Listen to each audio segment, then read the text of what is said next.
And we are back. Bryan Broaddus, you doing all right? I'm doing all right, man. I am How also. about you? You doing all right? I'm doing just fine, man. You know how I go. Appreciate you for being here. Appreciate everybody for tuning in. Yeah. Let me just say, Bryan, I didn't have great expectations for the blue-white scrimmage. I thought we weren't going to have jersey numbers. I thought it was going to zoom in real close, but somebody got some incriminating evidence on Mike McCarthy, and they said, hey, man, I would like to see some one-on-ones. I would like to see some real action. I would like to see some coaching. I want to see some plays being run. And Bryan Broaddus, we saw a lot. If you don't mind, can I just kick this off? I know you. Man, I did. Yeah, go for it. Anything you want to talk about. I mean, I really had to pay attention because I was part of the broadcast today, as you know. So, and I appreciate everybody out there, the guys and the gals that worked hard on this to get it up. I know we had some technical difficulties to start the day, but I think we rallied a little bit better, and it was a really good practice. So I know you got a lot of questions, so let's go at it. There was one blinking light for me. First of all, everybody was good, but there was a blinking light for me. Michael Antoine Zimmer has this defense running around fast. He got them looking deceptive. He got Dak Prescott looking confused. He's got Cooper Rush looking confused. He got Trey Lance looking like Trey Lance normally looks. And I'm just like, man, is this what our defense looks like now? I know it's only blue and white scrimmage. I know it's only padded practice number 4, but I'm even starting to have extra thoughts like, man, Dak finally gets to see a defense like this all the time. Will that make him even better? It just seems like the looks were real muddy. Willie Harvey looked like he looks like a dude. He looks cerebral. Louis Fowl flying around. It just seems like, okay, guys are running free because of the overall picture now. Scheme wise, it's not just we're talented dudes trying to beat whoever's in front of us, right? I actually feel better if we have a lack of talent because we actually got scheme to carry us right now. Tell us about your good friend, Michael Antoine Zimmer, sir, and what he did for the defense today. Man, I didn't know Michael's middle name was Antoine. It ain't. It ain't. I'm being funny. His name ain't Antoine. DeMarco at it again. Here we go. You know what? Man, by the way, all your I usually don't want to agree with you too much because it gets me in trouble, but your view of practice and what he did today, there were several times where I'll tell you what, and you got to give like all these defensive coaches some credit too, and not just Zimmer, Al Harris, Greg Ellis. I mean, they're doing Jeff Zagina.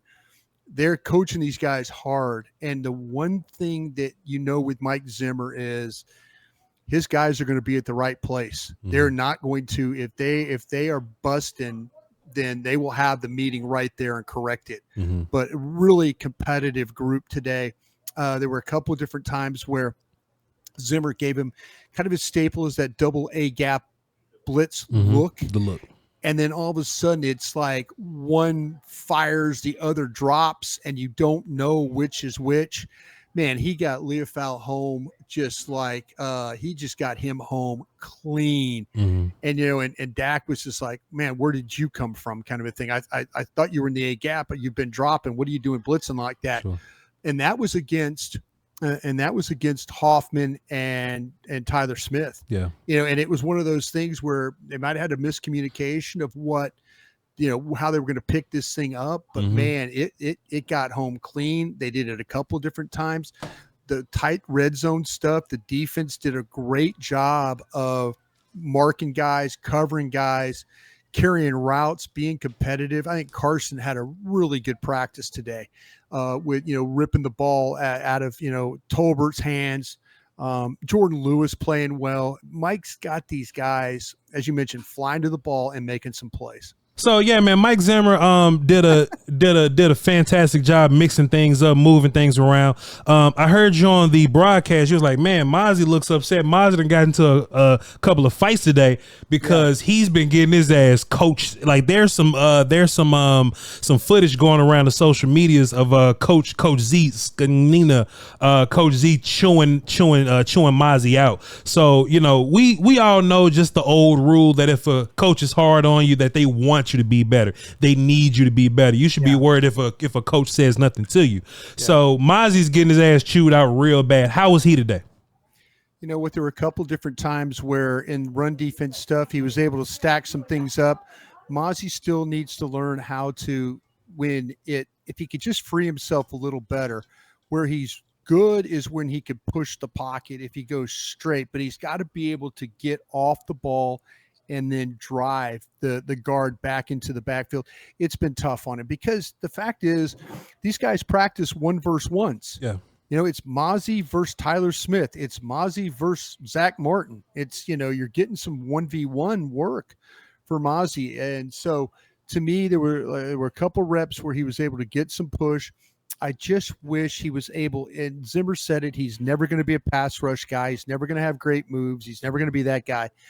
But I've seen him move. I've seen him in one-on-one pass rush, throw a move or two, or get free, or so Jeff Zagina, the staff is going to coach hard. Yeah. They are, and I asked first question I've ever asked Mike McCarthy in the walk-off today.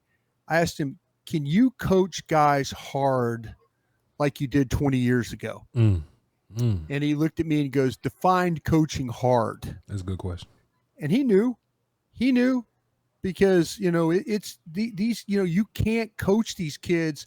You can't MF them like you did 20 years ago. They don't respond that way. They just don't.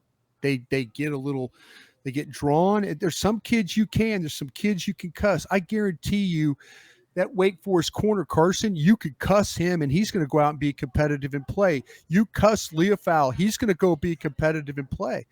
Players are wired differently now. And there was some times yesterday where Jeff Zagina, Mike Zimmer, they go up to Mozzie. They're kind of talking to him where Brian Broaddus can't hear what they're saying. Yeah. But if there's video now of stuff, that's Jeff Zagina. He's coaching every one of those guys hard. He's yelling at Rogers. He's yelling at Mozzie. He's yelling at all these guys because that's the way his style is. He believes in, get it right, do it my way. Here we go. That kind of thing. Yeah. So, but Mozzie yesterday, better. I thought Mozzie going to his left, better, going better with the technique and stuff. But he's got to, if Mozzie could just get several reps back to back to back where he's having some success, maybe it can kind of pull himself into a place of where he's better because I feel like that he knows when he's good, he knows when he's bad. Mm-hmm. And when he knows when he's bad, it affects how he plays the next play. So I'm not going to sit there and just, I'm not going to blow smoke up people's butts here and just say, oh, everything's fine and dandy. They're coaching the kid hard. You know why? Because they want to, they need to, they know to, they've got to get him going. If they don't, I was talking with Aisha Morrison this morning at camp and she's like, Brian, I'm sitting here watching this and I'm thinking maybe this defense is to be good. Yeah. They're going to need to think about what's going on at defensive tackle, the 1 and the 3. I mean, we'll see what happens with Osa. I think Osa's a fine player, but they need Mossy to go. They need Golston to go. They need Rogers to go, or they're going to have to find somebody to go. But I think Aisha's right. Now she's looking at this team and I'm like, damn, she's making a point here. This defense might be a defensive tackle or 2 away from being pretty darn good. Coach Z says, hey, Mickey Mouse. I guess he's calling Mozzie Mickey Mouse now. Hey, Mickey Mouse, I know Disney's only an hour down the road, an hour 15 with traffic. Get your fast pass. Get your fucking hands inside. Let's go. I don't know if you can hear this. Oh, no, let me see. I gotta switch it around. But Brian, like that's the coaching that he needs though, man. Let's see. Oh, you hear that, Brian?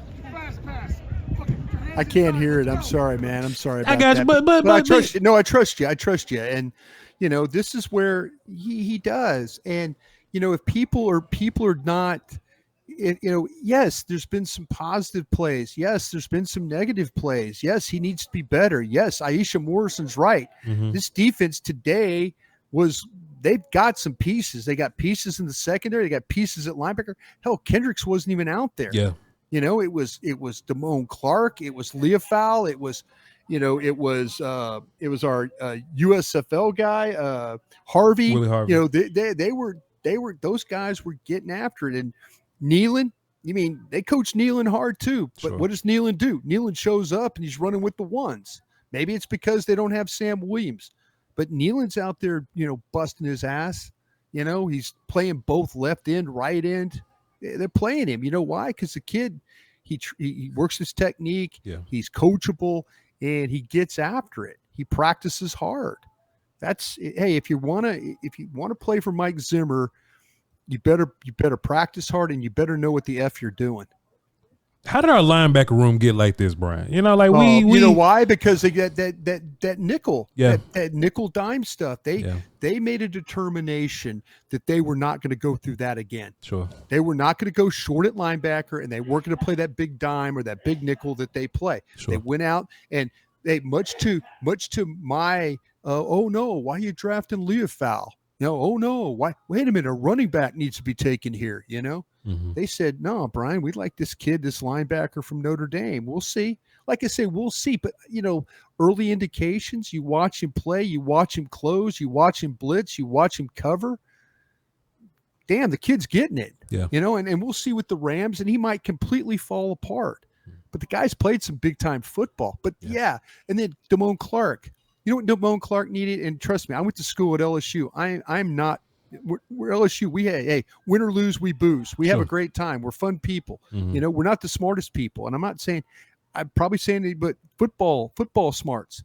You know, look what Clark's doing now. He's got guys next to him that are confident. They can make plays and maybe help him a little bit. He's learning. Yeah. What's he doing? He's playing with a little bit more instincts. Because you know what?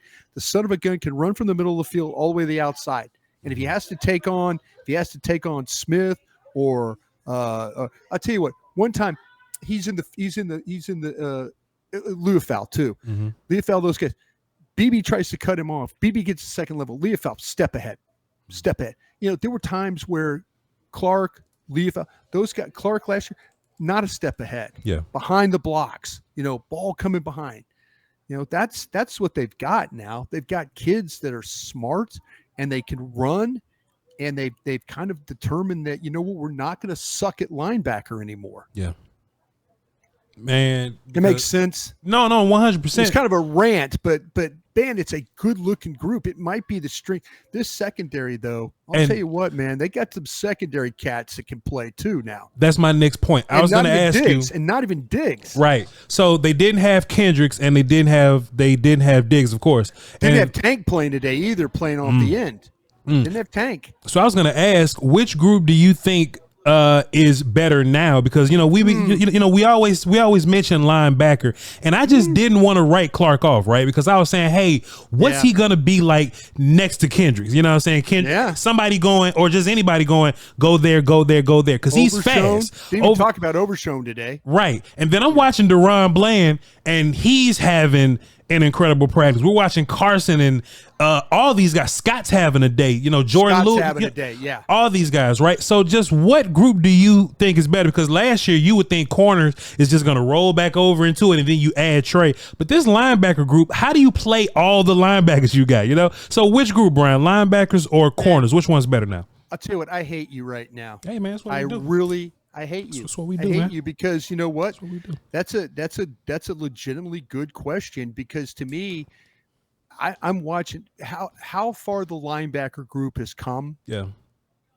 But I'll tell you what, man, it might not be about the turnovers with this secondary. Sure. But these cats get their hands on balls, and it might be, I'll tell you this, it might be damn Al Harris. It might be Al Harris taking over for Joe Witt and being the full-time secondary coach.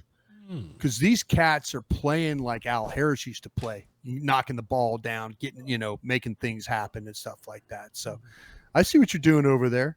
I see what you're doing. So, Bryan, we just talked about hard coaching. This ain't Aiden Dirty no more. This ain't, Dan Quinn no more.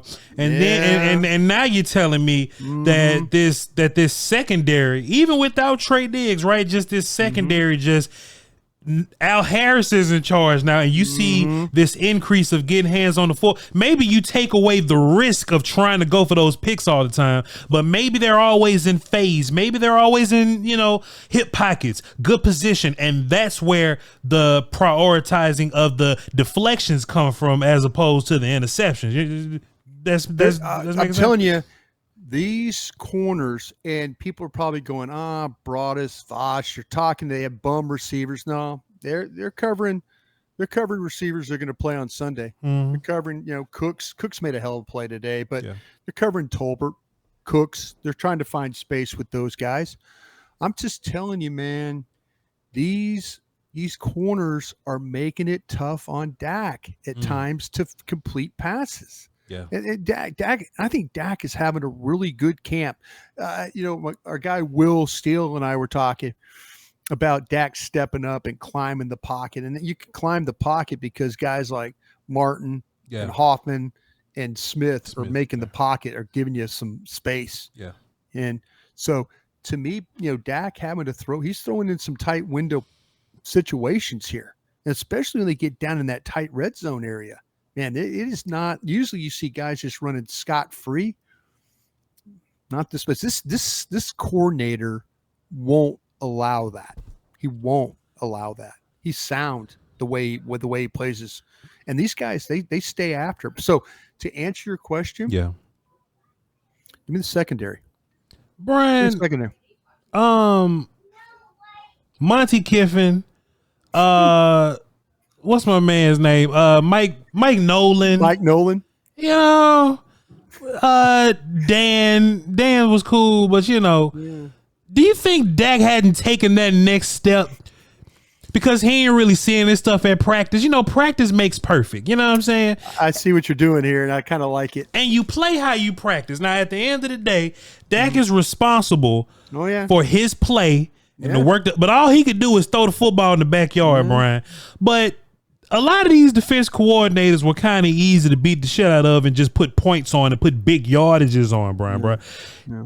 You think this is, Bryan, it's August 3rd. 2024. They just had a blue and white screen. I don't want to do too much. And if I'm doing too much, tell me so, Bryan. No, I don't think so, because to me, I love today's practice and I love where you're going. And I love the fact that you're challenging Dak Prescott to read coverages. Yeah. Like this is the first time we've had even Dan had success, but he was still not disguising like this. But he was still, hey, we're just gonna line up and do us. Mike Nolan was, we're gonna line up and do us. Monty Kiffin was, we're gonna line up and do us. Now at practice, every day, Bryan, we're challenging you. MVP runner-up. We're and not just, but we challenging the looks. The mentals, what Dak is good at. We trying to, Bryan, I think this gonna pay off even bigger than we think, man. What is the one thing that we criticize Dak Prescott about the most? Not seeing it post snap and all that. Bingo. Yeah. Bingo. Now you're having to do a lot more. Like, whoa, that safety's standing in a. Why is that safety standing there? Wait, he's not standing there anymore. Yeah. Wait, where did he go? He is making, Mike will make quarterbacks have to read, and the ones that read quick and are able to get the ball out and stuff will probably have some success. Yeah. But they are challenging Dak Prescott. But McCarthy even said this, Mike McCarthy said the other day on the podium, he was like, we're they don't always script plays against each other. And then you call a defense, and you don't match it. You just, whatever personnel group you're in, go call a defense. And Mike goes, we are further along. He goes, with that and my ability to be able to challenge, their defensive calls. I'll tell you what, I think we'll see the buy-in at least looks good defensively. The buy-in from the secondary, the linebackers. We'll figure out what's going on at this defensive tackle spot. Aisha Morrison, I think you're absolutely right about that, kiddo. But if they can kind of figure that out, the disguising, is it making Dak better? Sure. Is it making Cooper Rush better? Absolutely. Is it confusing the hell out of Trey Lance at times? It sure is, because Trey Lance is throwing the ball to Bell in the end zone. Yeah. Like, whoa, where'd he come from? So yeah, I think you're onto something there. Dak threw a lot of passes to Hunter Lipke today. How about that? Is this furthering? Damn, Hunter Lipke made a catch down the field like the last pass before they blew the horn. Yeah, Hunter Lipke's running and Lance throws a duck, and Hunter Lipke's like 30 yards downfield and like adjusts, goes low, catches it. I'm just saying, Hunter Lipke, he's starting to figure some things out. Yeah. He's really, and you know what? The more they use him in different roles, the only thing you could say badly about Hunter Lipke is he fumbled the ball against the Miami Dolphins in a game last year where they didn't need that to happen. Yeah. But right now, Hunter Lipke is having a damn good camp. How physical was it? You can only do so much today, and it's technically a scrimmage, and Mike called it a install walkthrough type deal. But how physical was it today? It was. I tell you what, especially when it got down to let's keep in score. Might be lying, man. Yeah, go ahead. Defense. Okay, defense gets 4 points for a stop. I think we had tallied at the end of the day. A defense won that. I'll tell you exactly what the period was called because I got a practice sheet today. I was official today. Hey, get that off the screen. Well, I didn't post it. They gonna come get us. They gonna come get us. Go ahead. But yeah, don't remind me of the stupid things I do every once in a while. I channel my Jerry Jones there showing you the board, right? Well, go ahead. Oh, here we had I'll show y'all exactly what we got written down. We'll go ahead though. What was it called? Tomorrow, here's our board. What the hell going on right now? All right, it's officially called. I'm probably gonna get in trouble for this one. It was called lockout breakout. Is what they called. So they're keeping score. Yeah, you get points. Lockout breakout. According to Kyle Yeomans, the way the scoring went, defense won lockout breakout today. And that means getting down in the red zone and having to make some stops. So you make them kick a field goal, you get 4 points. You get a stop, you get 4 points. We had the defense. Kyle had the defense winning today. I trust Kyle. Yeah. I don't trust myself, but I did have the official. I tell you, I had an official deal today. Yeah. We're an official show. We got some officialness of our show. We doing all right as officially doing all right. official. It's officially official. Let's talk about some of your draft picks. Tyler Guyton was 6, so he wasn't around today. Yeah, I need to kind of figure out. I need to do some searching on Tyler Guyton and figure out where he's at as far as. I think it's just a flu situation. Yeah. So, but hopefully he'll be okay here in the next couple of days. Well, Bryan, let me ask you this. Voch says this. If you in charge and your last name was Jones, you can't get fired.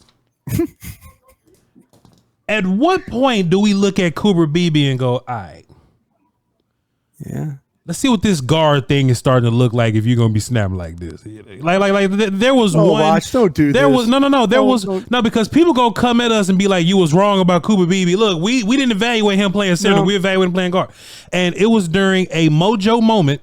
And the second team ran out there, and all you had to do was run a play, spike it, and get the kicking team. Hands. Yeah. We had a bad snap in a mojo moment, right? So I'm not saying I want to do this because if it's up to Voch, I want a powerful center that can play next to my powerful 2 guards. That's what I want. Right. But if you was in charge and your last name was Jones, you can't get fired. Yeah. Do you continue to roll BB at center, or do you make him an interior dude and try to see what that guard starts to look like? Don't play him at 2 positions. Keep playing him at center. The learning curve at center is deeper than the learning curve at the other positions. I know. Trust me. I know. Yeah. That's fair. Yeah, we talked about that yesterday. You and I, tackle, center. I mean, it's tough. Yeah. It's tough. But I'll tell you, no, he keeps getting reps at center. Man, that was weird though. I couldn't tell. Did the ball go through Rush's hands or was it just a bad snap? It's like. Did it ever get up? Did the ball get up? It's like sometimes you shotgun snap it when they under center. That's happened to me before. I've shotgun snapped the football when somebody was right up under me, and sometimes it get a little weird. You know what I'm saying? But Bryan, this is why I asked though. Oh, wait a minute! You broke out the machete. What are you doing today? This is not the machete. The machete's in the closet. This is just a little fixed blade. But Bryan, let me ask you this though. But this is why I say this because confidence is important, right? And he's my center. This guy's gonna be my center one day. I get it. He's getting beaten down right now. At what point do you go, all right, I just want you to build some confidence and just whoop the dude in front of you and then go back to snapping next week or something, we could do that in preseason game 3. If you want to go ahead, when the young cats are playing and okay, the first quarter you're gonna play center. Second quarter, you're going to play a little guard. Third quarter, you're going to play a little more center, and it will determine if you need to play more center or more guard. You know what? I'm keeping him at center, man. I keep saying this: learning curve for him is steeper at center. He needs every rep at center he can get. Sure. So I'm as last name Bryan Jones here. Bryan Jones is keeping him at center. Bryan Jones Jr. Okay. Bryan Jones Jr. Okay. Marshawn Kneeland. So we know that Sam is out, and we have AQM and Tony, right? Yeah. Shaka Tony probably want to make 10. So what is Kneeland looking like in live practice, scrimmage practice? Yeah. D-Law is out too. So what's it was Parsons and Kneeland getting the work. And I'll tell you what, man, the thing about Kneeland, and I'm gonna say it. Man, I was wrong about the kid. I was wrong about him as a potential passer. Now he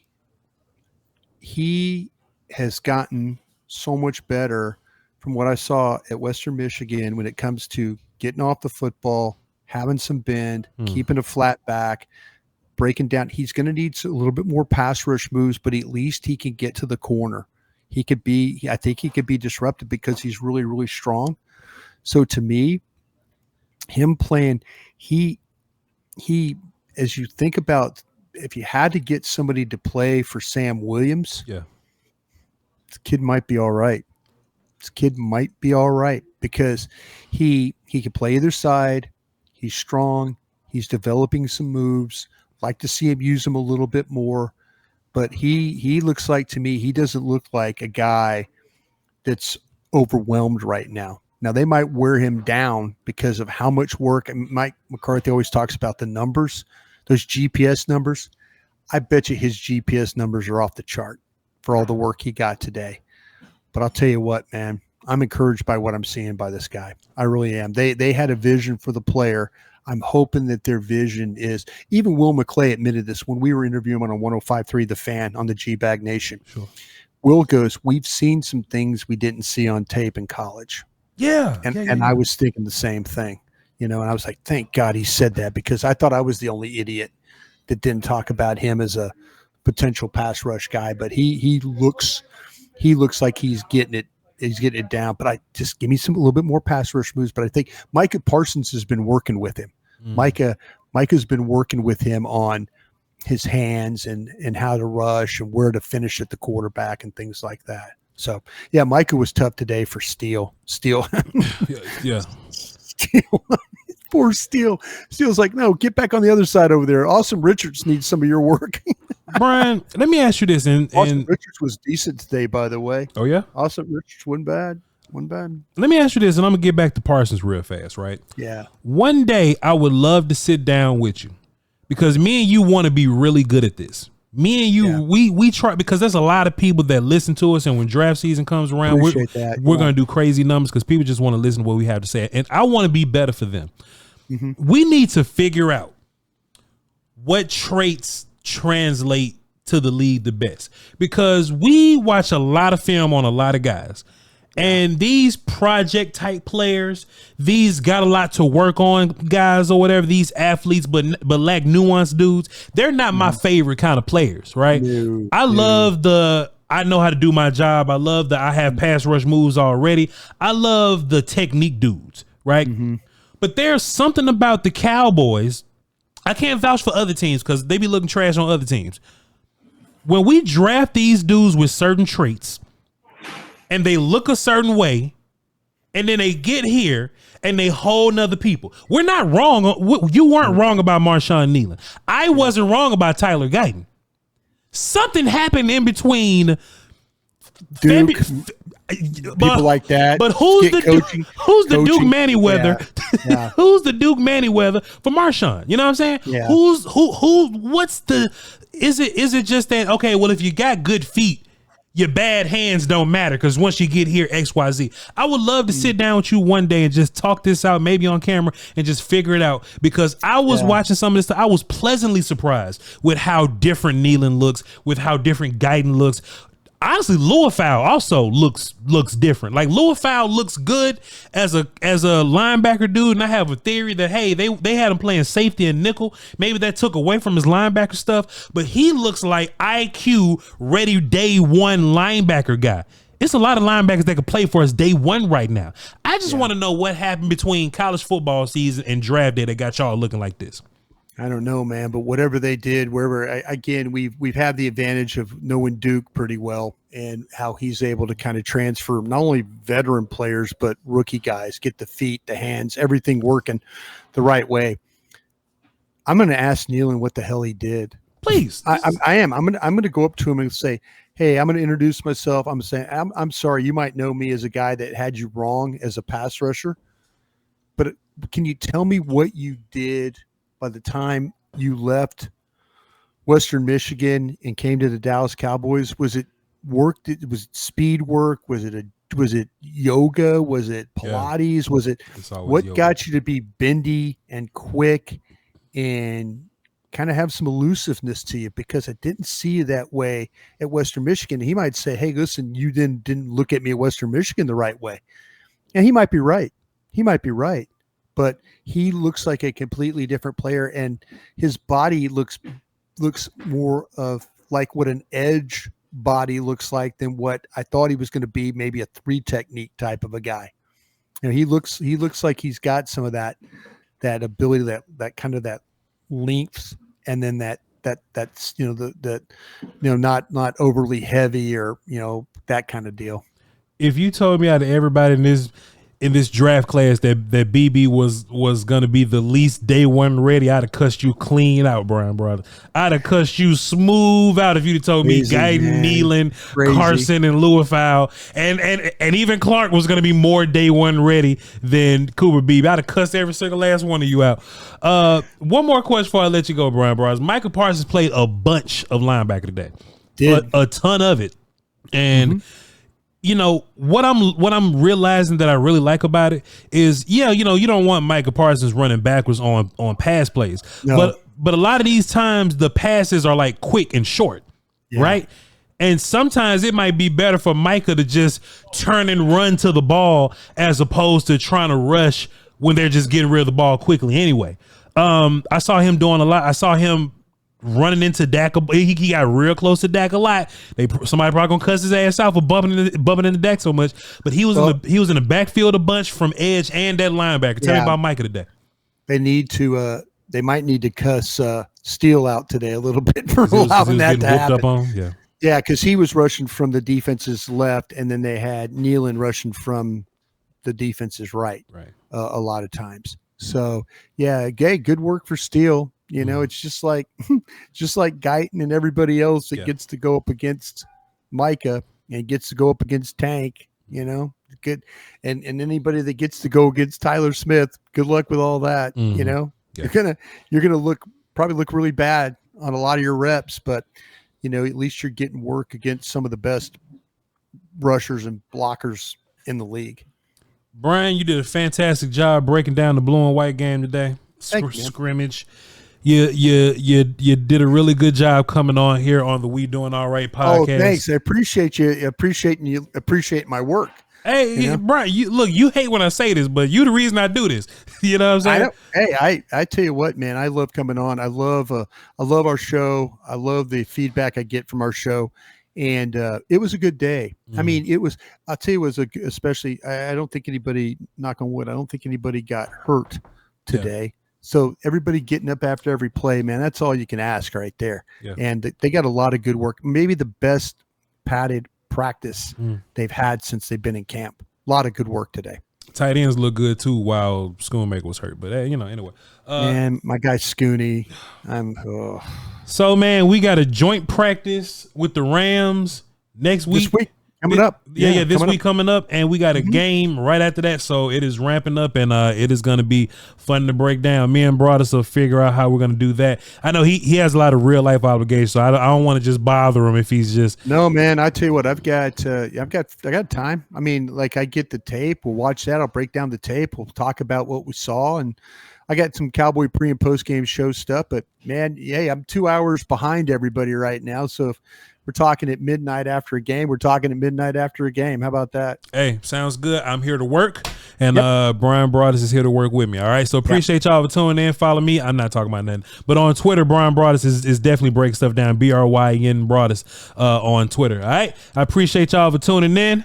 We doing all right. Y'all hold it down, man. Crown.